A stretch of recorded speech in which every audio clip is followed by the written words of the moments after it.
Eid special mini blog নিয়ে হাজির হচ্ছি তোমাদের কাছে। ঈদের কিছুদিন পরে ঈদের টুকটাক আয়োজন নিয়ে তোমাদের সাথে থাকছে ছোট্ট মিনি ব্লগ। কি হচ্ছে, কোথায় কি হলো, ঈদের দিন কিভাবে কাটালাম, এই নিয়ে মিনি ব্লগ শুরু করছি। আসসালামু আলাইকুম, hello everyone, good morning, Eid মোবারক। আর এটা ছিল ঈদের আগের দিন রাতের ভিডিও। ঈদের আগে বেবিকে একটু মেহেদি দেওয়ার চেষ্টা করেছিলাম, কিন্তু ঘুমের মধ্যে কোনোভাবে দিতে পারছিলাম না, এত পরিমাণ ডিস্টার্ব করতেছিল।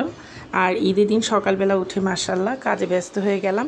ঈদের টুকটাক রান্নার ব্লগ তোমাদের সাথে শেয়ার করছি। পুরো ঈদের আয়োজন তো আর শেয়ার করা যায় না, কারণ ব্যস্ত থাকি, মেহমান এসেছে, বেবি নিয়ে এত কিছু করা যায় না। তো টুকটাক আয়োজনের মধ্যে আমি পোলাও রান্না করেছিলাম 2.5 কেজির মতো। আর এখানে কলিজা বোনা, মুরগির মাংস, গরুর মাংস, ফিরনি, মিষ্টি জাতীয় আরও কিছু আইটেম ছিল, এগুলো রান্না করেছি। তারপর বেবিকে রেডি করলাম সকালে। আর রেডি হওয়ার পরে সে মাশাল্লাহ দেখো কি সুন্দর লাগছে আমার পরিটাকে, মাশাল্লাহ বলতে কেউ ভুলো না।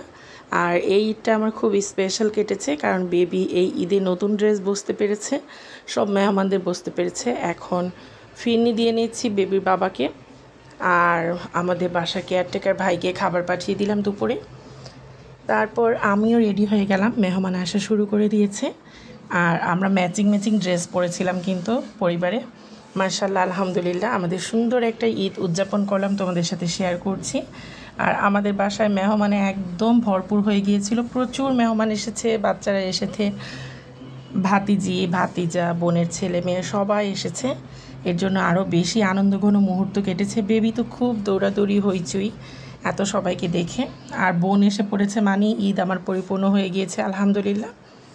তারপর এখন আবার আমি রেডি হয়ে নিচ্ছি, রেডি হয়ে চলে গিয়েছিলাম বড় আন্টির বাসায়, সবাই একসাথে গিয়েছিলাম। এটা ছিল একটা দারুণ মুহূর্ত। পরিবারের যেই একসাথে আয়োজনগুলো হয়, ঈদ উদযাপন হয়, এগুলো কিন্তু সবচেয়ে বেশি আমার মনে হয় স্পেশাল হয়, এবং মাইন্ড ফ্রেশ হয়ে যায় এইসব জায়গায় গেলে। সবচেয়ে বেশি ভালো লেগেছে সবাই একসাথে হওয়ার কারণে। আর এই রূপায়ণ সিটিতে একটা জিনিস সবচেয়ে বেশি মনোমুগ্ধকর, তা হলো পরিবেশটা। এত সুন্দর এই জায়গার পরিবেশটা, গাছে ভরা। আমার গাছগাছালি সবসময় প্রকৃতির টানে, এটা খুবই ভালো একটা পরিবেশ। আর হাঁটাচলা করলাম অনেকক্ষণ, আমরা একটু ঘোরাঘুরি করলাম রূপায়ণের নিচে। তারপর চলে গেলাম বাসার উপরে। ওখানে আমরা বিকেলে ফুচকার আয়োজন ছিল, খাবারের আয়োজন ছিল, সবাই একসাথে খাওয়া দাওয়া করলাম, আড্ডা দিলাম। পুরো বিকাল সন্ধ্যাটা আমরা আন্টির বাসায় কাটালাম। সবাই একসাথে আড্ডা দেওয়ার পর সন্ধ্যার পরে আমরা এশার নামাজের পরে সবাই আবার বের হয়ে আসি। আর এইভাবে দেখা গেল সুন্দর একটা ঈদ কাটিয়েছি আমরা পরিবারের সাথে। আমরা বেশিরভাগ ঈদের সময়টা পরিবারের সাথেই কাটাই, এবং পরিবারের সাথে একসাথে আনন্দ করে, গল্প করে, সবার বাসায় সবাই গিয়ে এইভাবে ঈদটাকে উদযাপন করি। তবে ঈদে সবার বাসায় যত জায়গায় গিয়েছি সব কিছুর ব্লগ তোমাদের এখানে শেয়ার করতে পারিনি।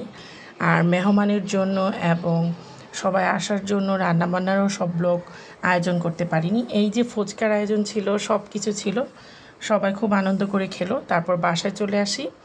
আর মায়ের বাড়িতে আসার পরে বড় জ্যাঠার জেঠিকে দেখতে গিয়েছিলাম। আর মুরব্বিদের সাথে দেখা করা এটা একটা পারিবারিক শিক্ষা আমার মনে হয়, না দেখলে কেমন জানি মনটা ভালো লাগে না। তো জ্যাঠার জেঠিকে দেখে রাতে আম্মুর বাসায় চলে আসলাম। তারপর আমরা ডিনার করে বাসায় চলে আসি। আর ছোট একটি মিনি ব্লগ তোমাদের সাথে শেয়ার করলাম। ঈদ মোবারক, আল্লাহ হাফিজ।